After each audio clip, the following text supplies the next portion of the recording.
സ്ത്രീകളിൽ കൗമാരം മുതൽ മധ്യവയസ്സ് വരെ സാധാരണയായി കാണുന്ന ഒരു അവസ്ഥയാണ് PCOD. മാഡം നമസ്കാരം. എന്താണ് PCOD? നമസ്കാരം. PCOD അഥവാ PCOS സ്ത്രീകളിൽ ഹോർമോൺ ഇംബാലൻസ് മൂലം കാണുന്ന ഒരു കണ്ടീഷനാണ്. അത് 3 ഘടകങ്ങളാണ് കാര്യമായിട്ട് ഇതിലുള്ളത്.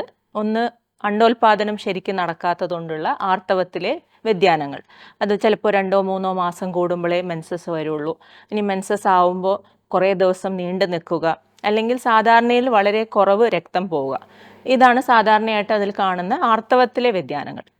രണ്ടാമത്തെ ഘടകം എന്ന് പറഞ്ഞാൽ ഒരു ആൻഡ്രോജൻ എക്സസ് ആണ്. അതായത് പുരുഷ ഹോർമോൺ അമിതമായിട്ട്, അത് നമ്മൾ ബ്ലഡ് ടെസ്റ്റ് ചെയ്യുമ്പോഴോ അല്ലെങ്കിൽ അതിൻ്റെ ലക്ഷണങ്ങളായ ഇപ്പം അമിതമായിട്ട് മുഖക്കുരു, അല്ലെങ്കിൽ രോമവളർച്ച, അമിതമായ രോമവളർച്ച, പിന്നെ ചില ഭാഗങ്ങളിൽ കറുപ്പ് നിറം കൂടുക, ഇതാണ് രണ്ടാമത്തെ ഘടകം. മൂന്നാമത്തേതായിട്ട് നമ്മൾ സ്കാനിങ്ങിൽ കാണുന്ന അണ്ഡാശയങ്ങളിൽ കാണുന്ന ചെറിയ ചെറിയ കുമിളകൾ.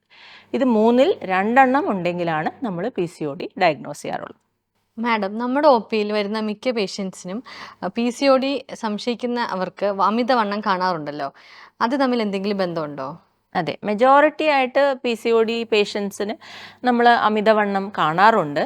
പക്ഷേ ചുരുക്കം ചിലർക്ക്, വലിഞ്ഞവർക്കും PCOD ഉണ്ടാവും. അതായത് ലീൻ PCOSും ഉണ്ട്. പിന്നെ ഈ വണ്ണം പറയുകയാണെങ്കിൽ നമ്മൾ ട്രീറ്റ്മെൻറ്റിൽ ഈ വെയിറ്റ് റിഡക്ഷന് വളരെയധികം പങ്കുണ്ട്. പലരുടെയും സംശയമാണ് PCOD ഉള്ളവർക്ക് ഗർഭധാരണ സാധ്യമാണോ അല്ലയോ എന്നുള്ളത്. അതിനെക്കുറിച്ച് പറയാമോ? PCODയിൽ അണ്ടോൽപാദനത്തിന് ചെറിയൊരു പ്രോബ്ലം വരാം. അപ്പം ഗർഭം ധരിക്കാൻ ചിലപ്പോൾ ഒരു ബുദ്ധിമുട്ട് ഉണ്ടായേക്കാം. പക്ഷേ ശ്രദ്ധിക്കേണ്ട കാര്യം, നമ്മൾ ലൈഫ് സ്റ്റൈൽ ചേഞ്ച് കൊണ്ടും ചികിത്സ കൊണ്ടും ഗർഭം ധരിക്കാൻ സാധ്യമാണ്.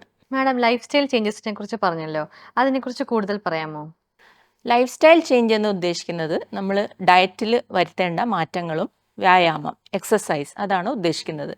ഈ എക്സസൈസിന് വളരെയധികം പങ്കുണ്ട് PCODയുടെ ചികിത്സയിൽ.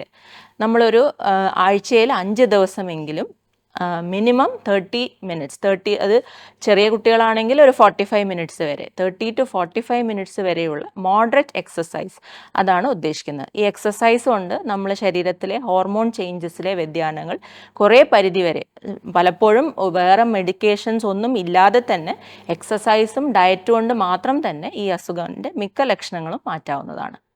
PCODയിൽ ഡയറ്റിനും എക്സസൈസിനും വളരെ പ്രാധാന്യമുണ്ടല്ലോ. അപ്പോൾ മാഡം, ഡയറ്റ് എന്ന് ഉദ്ദേശിക്കുന്നത് ഇപ്പോൾ നമുക്ക് ഡയറ്റായിട്ട് കീറ്റോ ഡയറ്റ്, പ്രോട്ടീൻ ഉള്ള diet, one side meal diet, ഇതിനെയാണോ മാഡം ഉദ്ദേശിച്ചത്?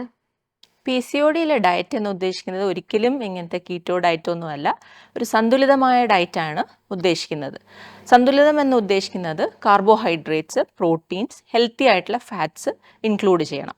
പിന്നെ ഹൈ ഫൈബർ കണ്ടൻറ്റ് ആയിട്ടുള്ള ഫ്രൂട്ട്സ് ആൻഡ് വെജിറ്റബിൾസ് ധാരാളം കഴിക്കണം.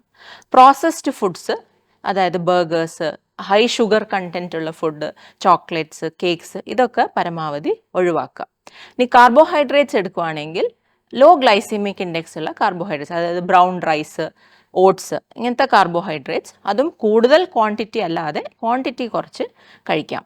ലീൻ പ്രോട്ടീൻ നമ്മൾ ഉദ്ദേശിക്കുന്നത് മീൻ, ചിക്കൻ, കടല, ചെറുപയർ, അങ്ങനത്തെ പ്രോട്ടീൻ റിച്ച് ഫുഡ് തീർച്ചയായിട്ടും ഡയറ്റിൽ ഇൻക്ലൂഡ് ചെയ്യണം.